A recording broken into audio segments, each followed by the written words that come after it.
Bonjour, lundi 29 juin 2020 et je vais vous faire un point sur le coronavirus, sur le Covid-19. Alors, si vous ne le savez pas, je vous préviens, je ne suis pas un spécialiste de ces questions, je ne suis pas un virologue, je ne suis pas un épidémiologue.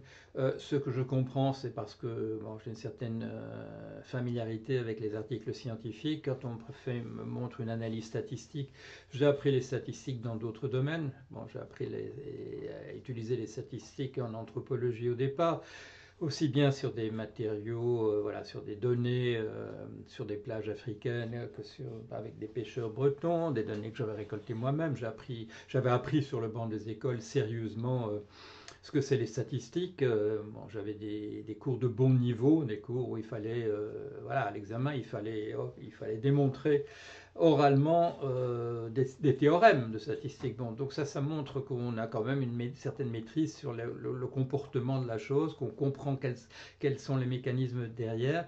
Et quand on me montre voilà, une étude statistique faite par le laboratoire du fameux professeur machin, et que je vois que les personnes impliquées n'ont pas les notions, ne maîtrisent pas les notions élémentaires de statistique, ne savent pas ce qu'ils font n'importe quoi, là je peux dire cette étude est mal faite, elle ne prouve absolument rien. Voilà.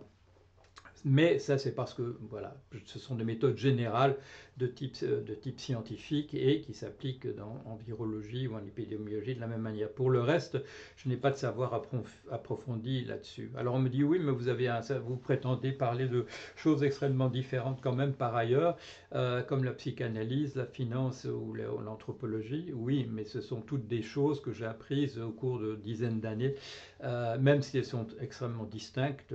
Bon, quand on a 73 ans, on a pu passer plusieurs dizaines d'années à apprendre trois ou quatre choses différentes, simplement en ayant mis le paquet, voilà, en ayant fait les efforts nécessaires. En biologie, non, je n'ai pas ces connaissances.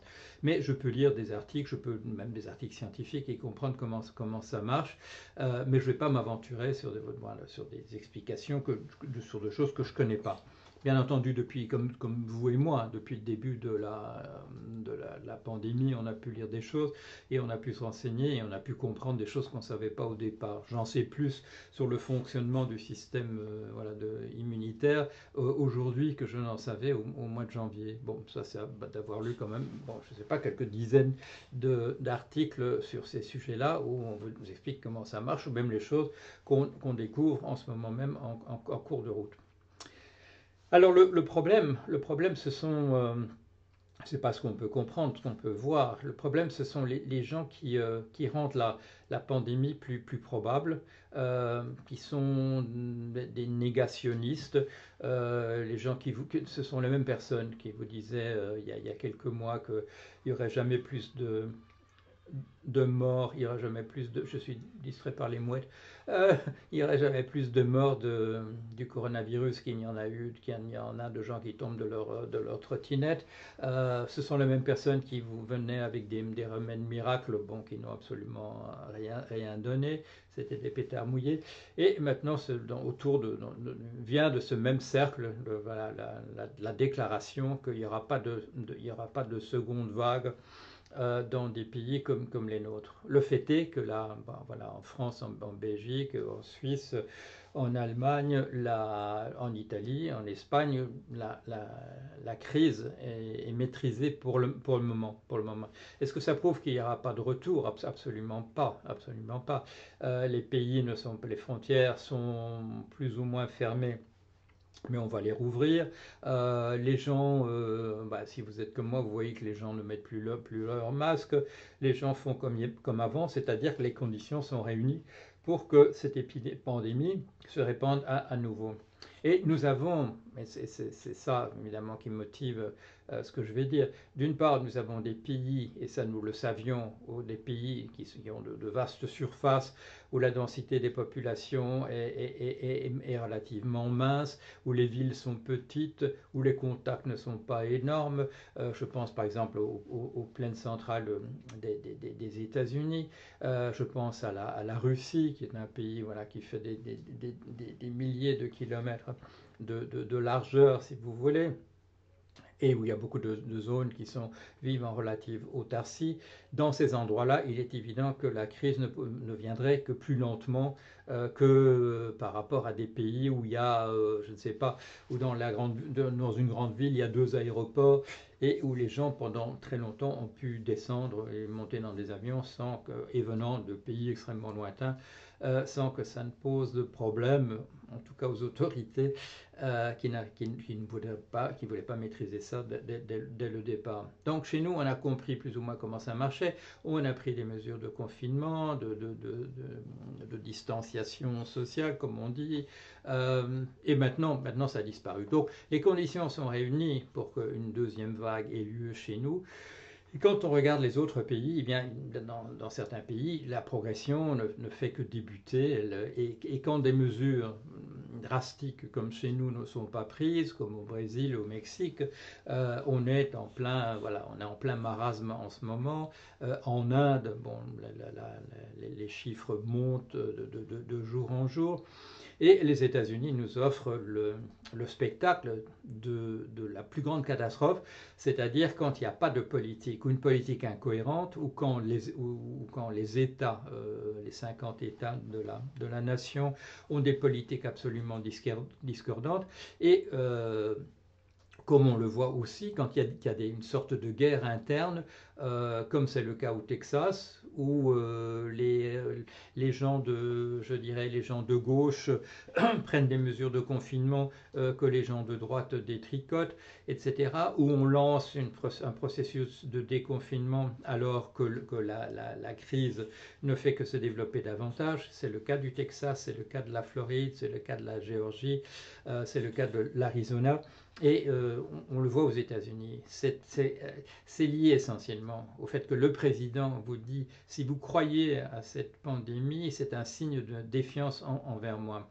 Et les gouverneurs républicains le comprennent, qui ont essayé qui ont traîné les pattes à introduire un confinement et qui ont lancé maintenant des procédures de déconfinement, un processus de déconfinement, alors même que la progression est en train d'exploser dans leur État. C'est le cas de la Floride, c'est le cas du Texas, c'est le cas de l'Arizona, la Géorgie, de certains autres États. On voit ce qu'on voit aux États-Unis, c'est le danger que représente une polarisation politique dans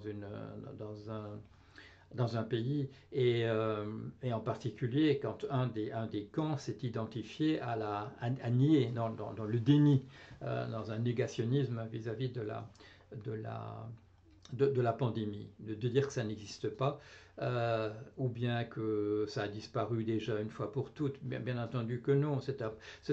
Les pandémies, ce sont des processus qu'on connaît. C'est un processus physique qu'on appelle la percolation. C'est connu, on sait comment ça marche. Et voilà, quelqu'un qui est infecté risque d'en infecter d'autres. Il y a des gens qui sont des super contamineurs. Il y a des gens selon les âges, on voit que le système immunitaire fonctionne plus ou moins bien et que les enfants résistent beaucoup mieux que les grands. On commence un peu à comprendre comment ça marche. C'est lié éventuellement à la glande thyroïde qui ne fonctionne plus très bien à partir d'un certain âge. Il y a des fragilités partout parce que, comme on le voit, il y a des endroits où il a été très difficile, où il est très difficile d'introduire le confinement. Dans l'article que je viens de lire sur le Texas, les points faibles, on l'a vu, on en a parlé récemment à propos de l'Allemagne, ce sont les abattoirs, c'est-à-dire des endroits où il est très difficile d'introduire des pratiques qui permettent de réduire le risque de se répandre du virus. Il y a des conditions qui sont des conditions éventuellement idéales pour le virus lui-même. Il y a des situations comme voilà, les EHPAD, les maisons de retraite, où il est très difficile d'introduire des règles de type classique. Et en plus, il y a une concentration de personnes particulièrement vulnérables. Le système des prisons, c'est un des points faibles en plus, parce que là, il y a un confinement, mais c'est un confinement qui est organisé sur des principes qui n'interdit pas une grande promiscuité et qui rend difficile le traitement ou l'isolement des gens. Aux États-Unis, il y a un point de faiblesse supplémentaire, c'est l'accès, c'est l'absence d'accès d'une partie de la population à un système de santé. C'est un système à plusieurs vitesses, vous le savez, et où on peut être très très bien traité si on paye ma compagne et moi, quand on habitait aux États-Unis, ça nous coûtait plus de 1000, l'équivalent, plus de 1000 euros par mois de s'assurer pour avoir une bonne couverture. Ça coûte très très cher et beaucoup de gens n'y ont pas accès.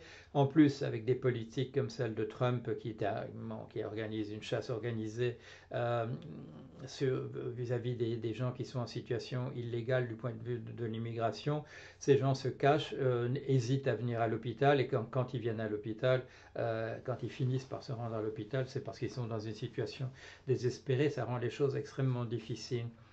Et il y a des choses auxquelles on ne pense pas. Dans l'article que je viens de lire sur le Texas, qui est écrit par un médecin qui parle de la situation extrêmement difficile dans son hôpital, euh, il explique qu'un point de fragilité, c'est la salle de détente pour les infirmières, où elles enlèvent leur masque quand elles, pour prendre une tasse de café et bavarder avec les autres. Bien entendu, c'est la chose à ne pas faire. Mais c'est comme je vois des gens autour de moi, des gens qui parlent, qui ont un masque et qui, par politesse pour me parler, enlèvent le masque pour me parler comme si c'était une marque de respect et pas simplement une marque de ne pas comprendre du tout comment ça marche. Donc voilà un petit point. Il y a des endroits au monde où la situation est catastrophique. On atteint le demi-million de morts, a été atteint. Le nombre de 10 millions de cas déclarés a été atteint aussi. Alors on va me dire, oui, mais ces chiffres, ils ne valent rien. Si, ils valent quelque chose. Ce ne sont pas des chiffres qui sont corrects à la 14e décimale, bien entendu, mais ce ne sont pas des chiffres qui ne représentent rien. Ça fait partie, je dirais, de ce même négationnisme, de ce même déni, en disant on peut comparer aucun chiffre avec aucun autre. Non, ça, je l'ai déjà expliqué. Si des erreurs sont faites de manière systématique, on peut tenir compte du biais de l'erreur systématique. Si ce sont les mêmes chiffres qui sont pas bien, mais qu'on en a une série chronologique, on peut quand même utiliser la série chronologique, etc. Cet argument de dire oui, mais les chiffres ne sont pas entièrement corrects, on ne peut rien en tirer, ça vient de personnes qui n'ont justement aucune notion de statistique. En statistique, un principe fondamental, c'est qu'on travaille sur des échantillons. Un échantillon, ce n'est pas toute la population. Dans les sondages d'opinion aussi, on travaille sur un échantillon. Mais on a compris quel est le rapport entre la taille d'un échantillon et ce qu'on peut dire de manière générale. On vous parle de marge de confiance. C'est ça que ça veut dire. Ne me dites pas, voilà, ne m'envoyez pas des mails en disant on ne peut rien dire puisque ce sont des chiffres et que ces chiffres ne sont pas parfaits. Ça veut dire simplement me révéler que vous ne connaissez pas la statistique. C'est tout. Alors, et ne continuez pas à dire qu'on ne risque aucune seconde vague. Vous n'en savez absolument rien.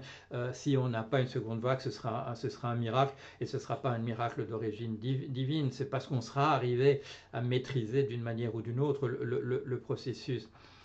Toutes ces dénégations, c'est du même ordre que les gens qui disent vous vous souvenez voilà, du bug de l'an 2000 et vous voyez c'était une grosse blague puisque ça n'a pas eu lieu. Non, des dizaines de milliers de programmeurs ont travaillé sur la question pour la résoudre. C'est le travail de gens, c'est parce qu'on comprenait où était le problème, c'est parce qu'on l'a corrigé, et c'est parce qu'il y a des dizaines de milliers de gens qui ont consacré leur temps à essayer d'empêcher que le problème se pose véritablement. C'est pas parce que c'était une blague, le bug de l'an 2000, c'était vrai.